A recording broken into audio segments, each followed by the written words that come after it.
Monday, May 6th, has issued a high risk of severe weather, and it is confirmed that it is causing damage. Again, it's this little area right here. If you are in this area north of Parkham,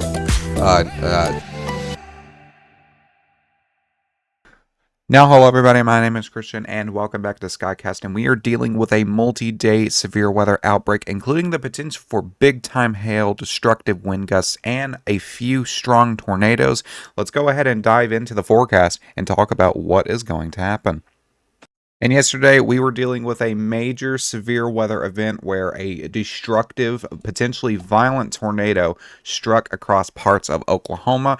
A tornado emergency was actually issued for this event, but the very deadly damage that we can see here. Thankfully, there has been no fatalities reported, but numerous injuries has been confirmed, and they're still out there looking, search and rescue and all that, but really violent tornado that went through there. I mean, just look at the motion on the base of that thing. Very strong. There was also a tornado near Bremen, Oklahoma. Try to find a photo of that. Yeah, here being a video from Weather Cannon of the tornado near Brennan, this multi-vortex tornado. You can see that even the vortex is kind of wrapping around on the upper side here. But this was yet another strong tornado that thankfully this one didn't hit as much. But sadly, the other one did go through the south side of Enid and struck the Air Force Base that is out there. And now, even after that severe weather event across Oklahoma and Kansas, we're dealing with yet more severe weather days all the way up until Monday. All have the potential to include significant severe weather. So let's go ahead and start with today. April 24th, this is going to be Friday. We have an enhanced risk of severe weather across parts of the Texarkana area. This is going to be from Atoka, Oklahoma, down to Shreveport, Louisiana, Tyler, Texas. Includes areas like we've seen Idabel, Texarkana, Sulphur Springs, and Sherman. This slight risk going all the way out to Columbus and Tupelo, Mississippi. And then this marginal risk going from San Antonio up to Paducah, Kentucky. We also have another marginal risk of severe weather here across the Ohio Valley from Frankfort and Louisville up into parts of the Canada border, and then a little small marginal risk up here across parts of Nebraska. If we go ahead and we play this through on the HRRR, this is a kind of a model run of what could happen. Lots of isolated, strong to potentially severe storms will be continuing to go throughout the day through the marginal risk, but we're really going to be watching for that ramp up across parts of the slight and enhanced risk area from about 6 to 7 p.m. Central Standard Time. You can see very multiple supercells kind of popping off here across this area. And if some of these can remain more surface-based, we could have the potential to even see a strong tornado out of this, especially with that boundary that's there. This is going to definitely be a more hail-driven threat. And with this, I can show you. The Storm Prediction Center has actually issued a 45% hail risk across parts of the enhanced risk area, once again from Atoka down to the Texarkana region. And this is going to be, once again, for those supercells. These are going to produce some big size hail. So this is going to be hail that is in excess of 2 inches in diameter. Very big. If we continue to play this through, this will move into the overnight hours and eventually will clear out by midnight their time across this and have 45 risk area. This will eventually congeal into a line and will yet again be a second round to produce some strong to potentially severe thunderstorms and maybe a few tornadoes.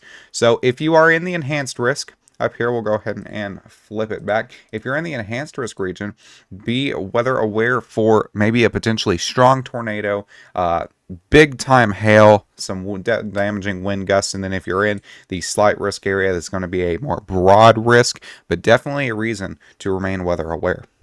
As we get into tomorrow, April 25th, on Saturday, we have another enhanced risk of severe weather. This is extending back up north to Oklahoma, so areas that were impacted yesterday from those strong tornadoes, they're going to be under the gun again. This is going to be from Fort Smith, Arkansas, to Enid and Winfield, parts of Kansas and Oklahoma. The slight risk extends from Hays all the way down to Shreveport, and that marginal risk from Grand Island down into the Mexico border. If we go ahead and play this through on the HRRR, once again, kind of just a prediction of what could happen. We're going to have another supercell threat, and that is very evident on the HRRR here. You can see supercells going up around the 5 to 6 p.m. mark Central Standard Time. These will be able to once again produce not only hail, big time hail, but the potential for a few tornadoes, maybe one or two strong. Really going to be, I would say, honed down a little bit on the tornado threat for tomorrow. This is going to be probably more of a hail threat, but definitely with these types of events, definitely get some photogenic tornadoes are always possible. So just something that we want to hide out there. Eventually, these will kind of congeal together, and that tornado threat will diminish. It's just a matter of how soon they will do that, but that will end up turning into a more damaging wind threat once those do congeal together through the slight risk area. We are also going to see a potential for a few isolated thunderstorms to pop up here across the slight risk area, and that will pose a damaging wind and potentially large hail threat too. So really going to be honing in across Enid, Ponca City, Bartlesville, down into McAllister, Mena, and Fort Smith, areas like that for tomorrow. Now, as we get into parts of Sunday the 26th, we will have another enhanced risk of severe weather. This is going to be mainly centered across parts of western Missouri and into Kansas. This is going to be from Garden City, Ness City, all the way over here to Kansas City and Harrisonville. This is going to be yet another severe weather event that will bring the potential for large hail, damaging winds, and the potential for some tornadoes, maybe even a few strong tornadoes. And we're still kind of working out storm mode here. This is the RRFS, always supercell dominant with these things. So once we get some additional cams in place, we will definitely be able to iron out a more storm mode. But I wouldn't be shocked to see yet again another supercell threat across this risk area. This is going to be, once again, all hazards at play. And then Monday the 27th, potentially one of the most significant severe weather days we have seen this year, and potentially the peak of this event. Big time enhanced risk from Waterloo and Dubuque, parts of Iowa, all the way down to Jonesboro and Mountain Home. That slight risk extending from Louisville to Fort Dodge to Fort Smith. And with this RRFS here, if we kind of play this through to the last run, big time line of storms forming, and not really hypnotic the same, but the event details kind of remind me of March 14th of last year, where we have the potential to see some discrete supercells along this line of thunderstorms. This is going to bring the potential for strong tornadoes, damaging to destructive winds, and some big time hail across this region. And I would not be shocked to see this event get upgraded or extended, because with the models, even with the high-end parameters that we've already seen, those models continue to uptrend with this. So definitely, if you're in the region on April 27th in this area, stay tuned specifically for this outlook.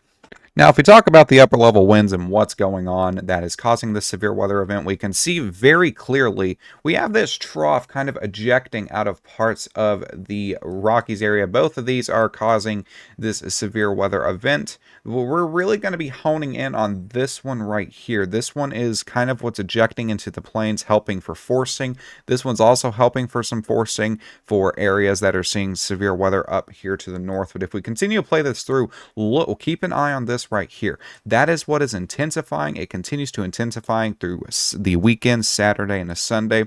And then as we get into the evening on Monday, that really gets right into the risk area that we were seeing, that 30% area with those intense upper level winds. And that is what we are watching for Monday to be the most significant severe weather day.